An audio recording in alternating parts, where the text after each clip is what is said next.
Hi everybody, I'm Joyce. Ron, how you doing? And welcome to our channel. This is House of J's. We do Hodge Life. And today we're going to do our first commentary, and it's going to be our first commentary on sports. So what happened in sports this week? Just a little bit of as far as basketball, really. So the first thing we do want to talk about is the Cavs Heat situation. We did lose. We lost that game, but there was a little altercation between Dion Waiters and J.R. Smith afterwards. Basically, JR don't put up no stuff, and neither does Didi. So they was just both to go at it, and neither one of them was gonna back down. Well, after the whole thing, they asked LeBron what he thought about it, because he wasn't there for the altercation. He just said, "Oh, JR, he ready to come back. He just ready to go." So the consistency is, oh, he just got heated because he ready to get back on the floor and play basketball? Yeah. But do you really think that makes sense? Yeah. So you think that J.R. Smith got all riled up and all crazy because he's ready to play basketball? He got built up aggression. Like, he just watched his team. They just got smacked that game, and then I seen the little play. The dude kind of pushed off on him, and he just felt some type of way about it. And when you got that mentality he had, that you just ready to go out there and go ham, and then your team getting beat up like that, and then you see old boy pushing off on the dude, you just gonna go at it. Really? No. I don't think it's just because he want to get back out there. Of course, J.R. Smith want to get back out there and play. Why not? We need J.R. Switch, but I really think it was really so much so the actual play or the actual thing, because he felt like he took it kind of personal, that the dude because the dude dunked over Channing Frye, but then he came down and he kind of pushed him, so it was like that was unnecessary. Which, I mean, hey, the Heat already had the game, so I guess the referees wasn't going to call a flagrant or any type of thing like that, because the game technically they should have called a technical on it. There should have been a technical foul, and they didn't. Yeah, but it was like literally a couple seconds left in the game, so it wasn't going to be really worth it. And we were already down 90. Well, it was like 92-120, so it was like, why call it? But either way, but like I said, when you just watch your team get smacked and you see a play like that, then you just ready to, like, hold up. No, you ready to. And CJR, he stood up and he was taking up for Channing Frye, and I'm thinking Dion Waiters taking up for the rookie guy, and he's like, no, you know what I mean? And let's just be real. We know Dion, when he played with us, we know he ain't taking no stuff. So I said, it's two guys that don't take stuff. Didi don't take no stuff. Didi, he was ready. He would have brought. But I mean, it was like oil and water. You know, they just. So then we got a game tomorrow, Monday, and so do you think they're gonna be a little bit more calm, or do you think they're gonna have to have it where J.R. Smith can't, because he's not playing? Dion Waiters is playing, so Dion Waiters is definitely gonna be in the building. So do you think they're gonna keep J.R. Smith?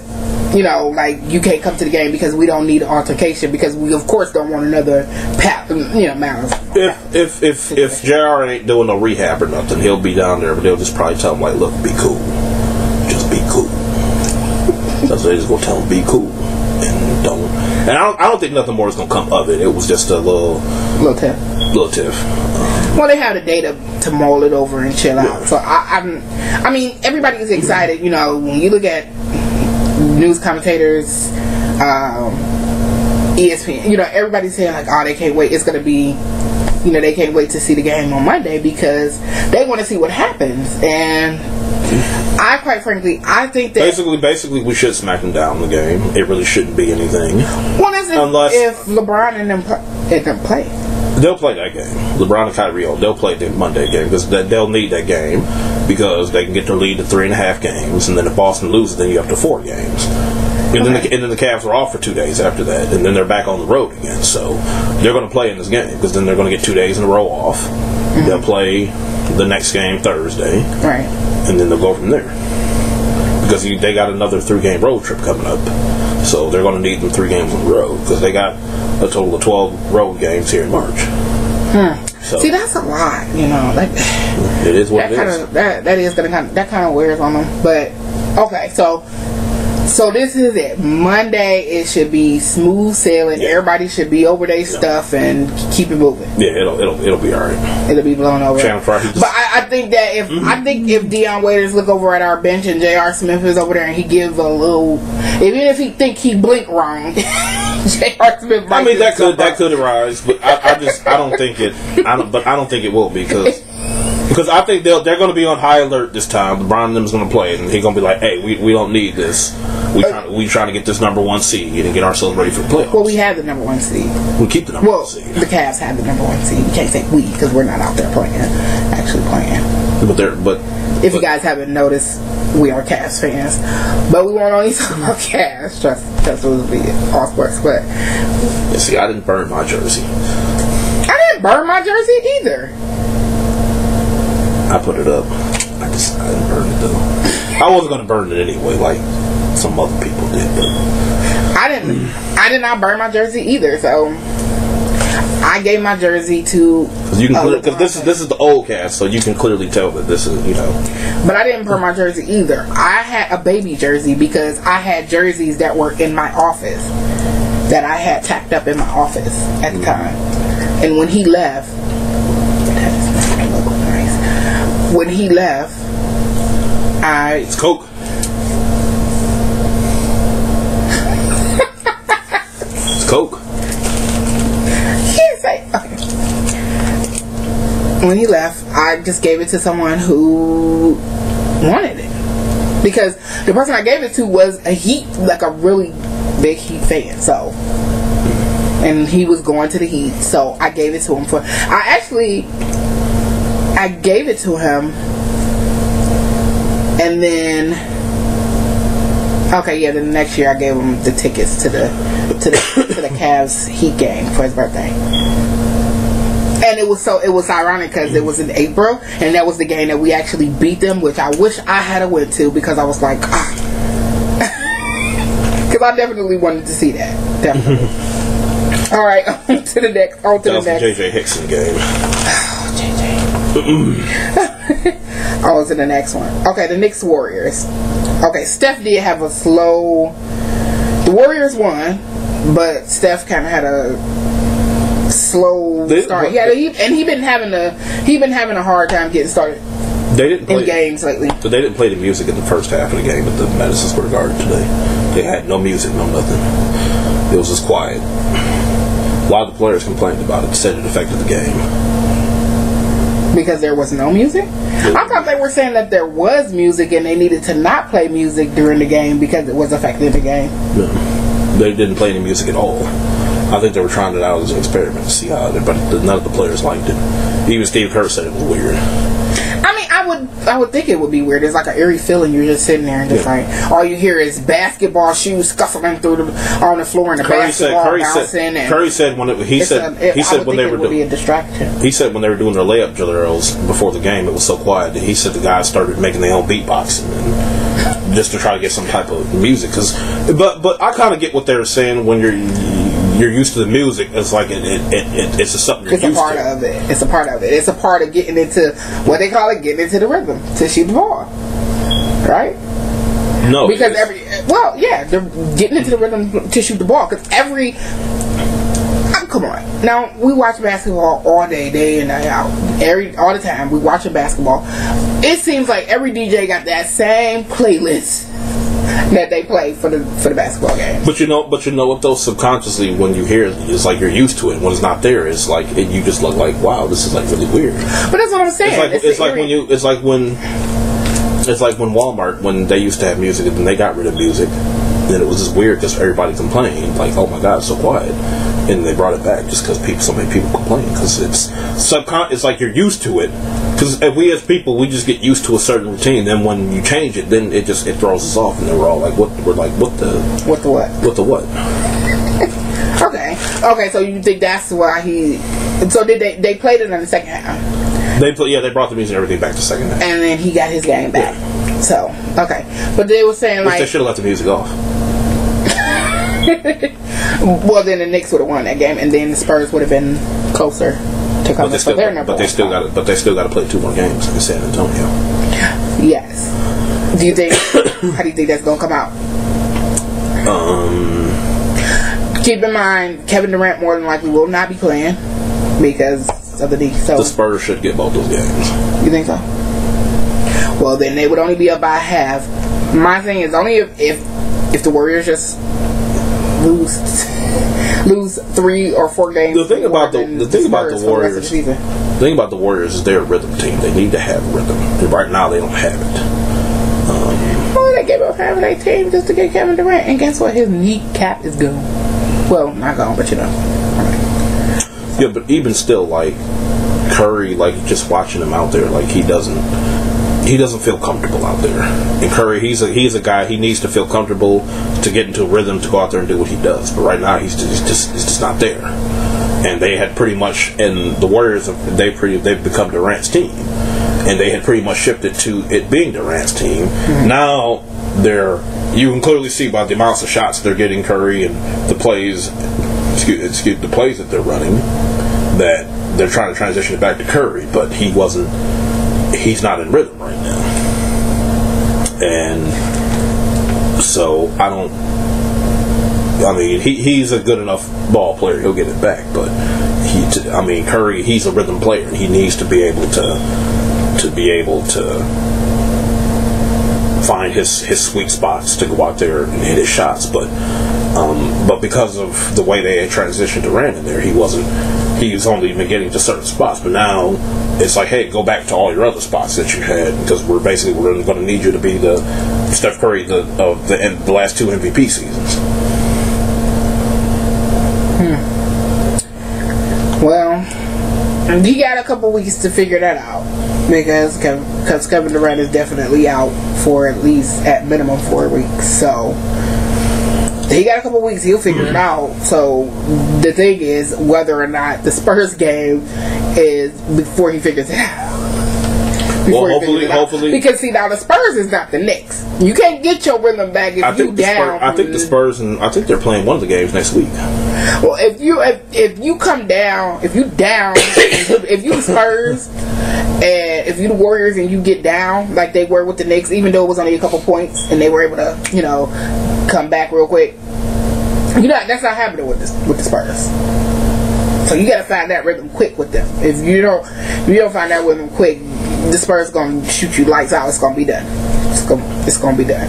So if you don't find it by the time you playing this over, then the Spurs will be coming for that number 1 spot for real. And then magic. A lot of different stuff that can happen. The Knicks had it. I don't know what happened with Derrick Rose. He ended up having to go sit down. Did somebody hit his knee or something? No, I don't know what happened with that.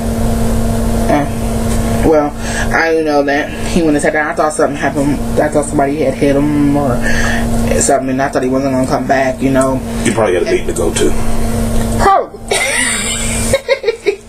So, okay, into that, with Derrick Rose and his meetings that he needs to go to, he wants to sign a long-term contract with the Knicks. So, what do you think?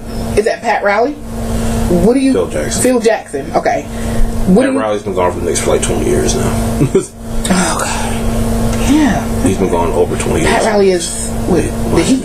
Right. See, I'm like, wait a minute. He left the Knicks 20 years ago. I knew my mind was... Charles Oakley Harrell was still black when he left the Knicks. Oh, okay, gotcha. So Phil Jackson. Do you think Phil Jackson would want Derrick Rose for Phil Jackson, he's such a horrible executive that he probably, he's such a bad executive that he'll probably sign him. Probably give him a max deal. Probably give him Mike Conley money. You You think Derrick Rose is worth that right now? No. Just think about it. If he have a meeting to go to in the middle of the season, he's not gonna play. No. But if you sign to a contract, it's guaranteed money. You got to pay him. He probably will go to his meetings. Yeah, he'll go to his meetings. He's gonna sit down like he was doing in Chicago. Like, nope. Derrick Rose. Derrick Rose at this point in his career, he's worth a Delhi deal. He's not worth a long-term deal. Delavadova. Yeah. Derrick, that's what Derrick Rose is worth now. He's worth. Well, okay. So the thing about it is, so by this time next year, or when the season ends and everything, they're gonna be trying to get rid of Carmelo some kind of way. Even though I know he got the no trade clause or whatever. However, they're gonna be trying to find some way to get rid of him. So then, what are they gonna do?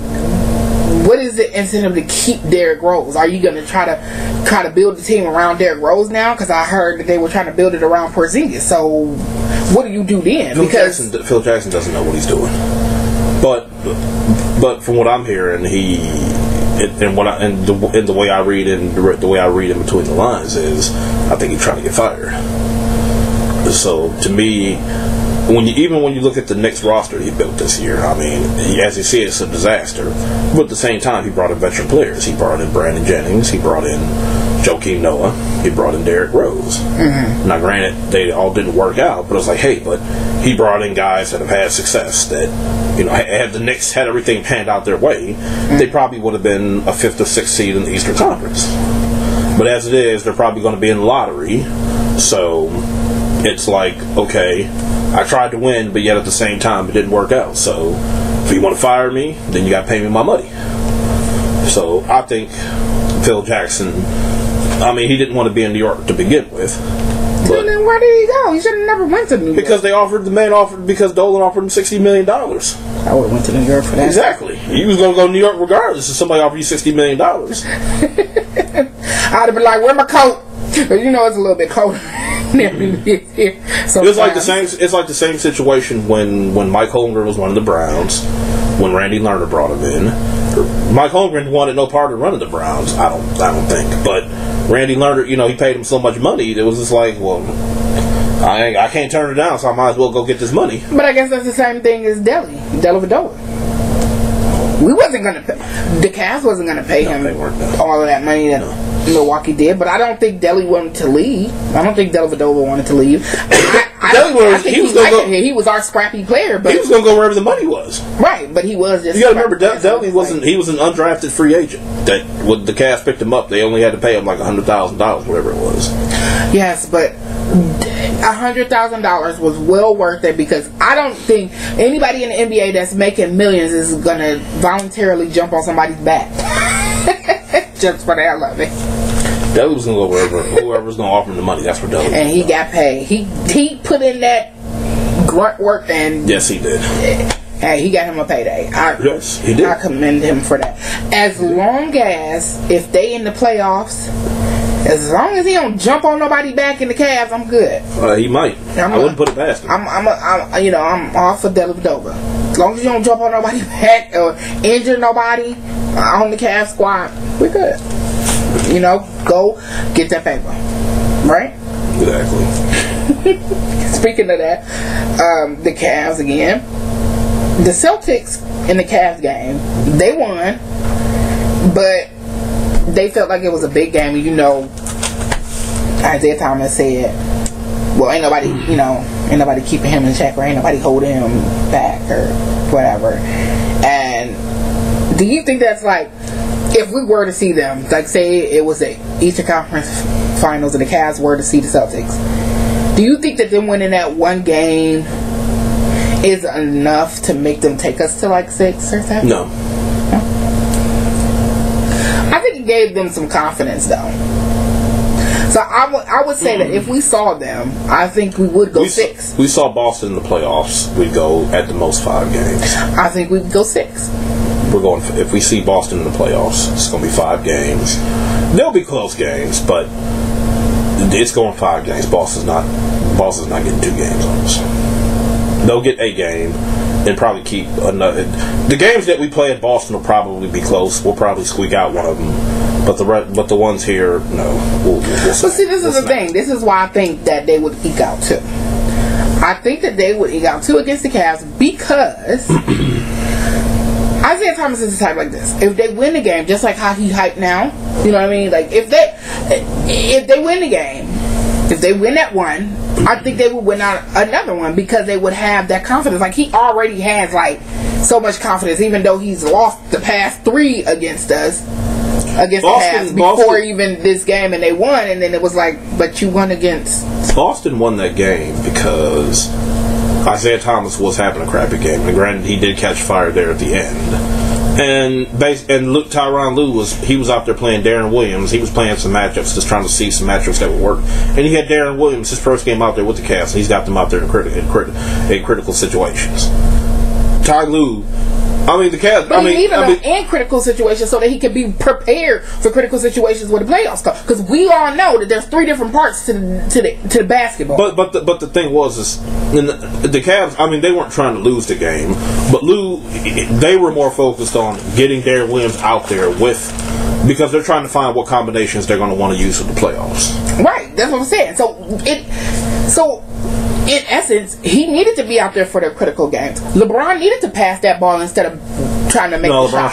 He should have took the shot. He had the shot. You got to take it. He had the shot, but you got to take that shot. But when you think about it, what he was doing was he wanted Darren Williams to be comfortable in this situation. Well, no, they were out there playing Darren Williams. They were playing because that's.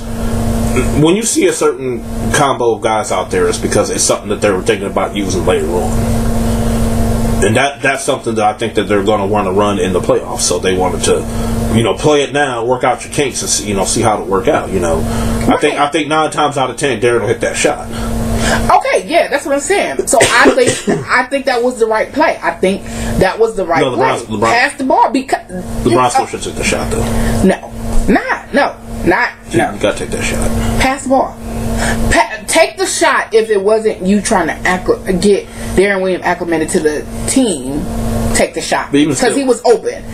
But when you're trying to work somebody into the system, but give him the ball. But watching that game though, Darren. I mean, he had a solid game, but his shot wasn't there, and I just didn't think LeBron he had that shot. I think he should have took it. Okay, his shot wasn't there, but that's the thing. Ain't that the reason why you pass the ball to get them as many looks and as many shots as they can possibly get, so that they can get used to being on the Cavs team? I didn't think he should have had Darren Williams in that spot on his first game. To me, he should have took that shot. Okay. You're saying it as if Darren Williams is a rookie. He's not a rookie. He's played in the NBA, so it's not about putting him in a situation like that. Whereas if he was a rookie player and you're like, you shouldn't put him in that situation because that could mess up his psyche or something going forward. He is not a rookie. He's a veteran. He's played in the NBA. Yes. You put him in that spot because you trying to get him acclimated to this team, to the Cavs. Not because, you don't want to give him that shot because, he's a rookie and it could mess up his psyche. No, you give him that shot so you can give him as many looks as you can, whether it be a stressful situation or a non-stressful situation, so that he can get used to getting that pass from LeBron when it's only a couple seconds left and you got to make that shot. Because we all know LeBron is a slick passer, okay? He'll be passing the ball, you could be walking one way and the ball be coming to you. At the end of the day, LeBron had that shot. He should have took it. I don't think so. I think he should pass it. I think it was the right play. Yeah, we lost because of that play, but I think it was the right play. Can't take that shot. I think it was the right play. I think that at this point in time, this is the second level here. You know what I mean? We all know 3 levels to basketball, right? It's 3 different parts to basketball. There's the regular season before All-Star Weekend, and then there's the playoff push, where everybody's trying to fight for their spots, and others are trying to keep their spots that they have if they're up high enough. And then there's the playoffs. We're at the point right now where every team is fighting and scrapping and trying to keep their spots, or trying to get to a higher spot, or trying to, get in a spot. So everybody's playing a little bit extra right now. So with that being said, but the Cavs with their level where they're at, they're trying to tweak lineups, see what combinations they want to, because they don't have the same personnel that they've had the last couple of years. Right. In the playoffs, it was, that second team, it would be Dudley with LeBron, but you don't have Dudley anymore. That's why he should pass the ball. Because right now, this is not the regular season. It's not, we got Darren Williams at the beginning of the regular season before All-Star Weekend, and now it's, you know what I mean, and he's passing the ball. No, it's we just got Darren Williams. What was that, his first game? Yeah. First game. We got to get it going. We don't have time to be playing around with but Darren easing you into it. You're a veteran. You're not a rookie. But the thing was that Darren had a solid game, and I think they saw enough that's a combo that they're. So you take the shot just because you want to win the game. You got to win every game. It was a situation where this is the last thing I'm gonna say about it. It was a situation where he had a solid game, but his shot was off. It was still his first game, but I know he's not a rookie, but it was still his first game, and I just felt like LeBron. I mean, he had a clear shot. Take the shot. Okay, that's your opinion. My opinion is he did the right play. Pass the ball. Get him used to getting those passes from us. Get him used to getting those passes from LeBron. Get him used to being in that spot with the Cavs. Not getting used to being in that spot because he's not a rookie. He's a veteran. He's been in those spots. He's played these games. So yeah, give him the ball. Let him take. But all I'm saying was I think they like that combo, that lineup that they had out there, and they're going to use it. So I think it's a decent. You got out of there what you wanted. So LeBron had the shot, take the shot, win the game. I say pass it. You say take it. Take it, pass it. Because either way it go, LeBron could have missed the shot too. That was a 3-point play though. Take it, pass it. You say take it. I say right play, go ahead and pass it. Get him acclimated to being on the Cavs team. So yeah, but LeBron being the leader of the team, he if he would have taken it, he could have been like, well, I thought I had the shot, so I was going to take it. But still, him being the leader of the team, he said what he said. I wanted to see if he had it. I'm the leader. I gotta see what I'm working with at crunch time out there too. Not just throughout the flow of the game, because we know watching basketball is always going to be crunch time. At the end of the game, everybody is gunning. At fourth quarter, everybody is gunning. So I need to see how you going to play with the Cavs at crunch time. But he missed a shot. So you get to see how you play at crunch time. He missed a shot. But knowing LeBron, he'll do it again. So that he missed a shot that he had no business really taking, because LeBron should take the shot. So LeBron put an onus on him that he really didn't have to. That he probably shouldn't have. Because LeBron should have took the shot. I think he did the right thing. He passed the ball. It was cool. So, alright. Alright, so anything else happened in sports this week? That's essentially the cast for this week.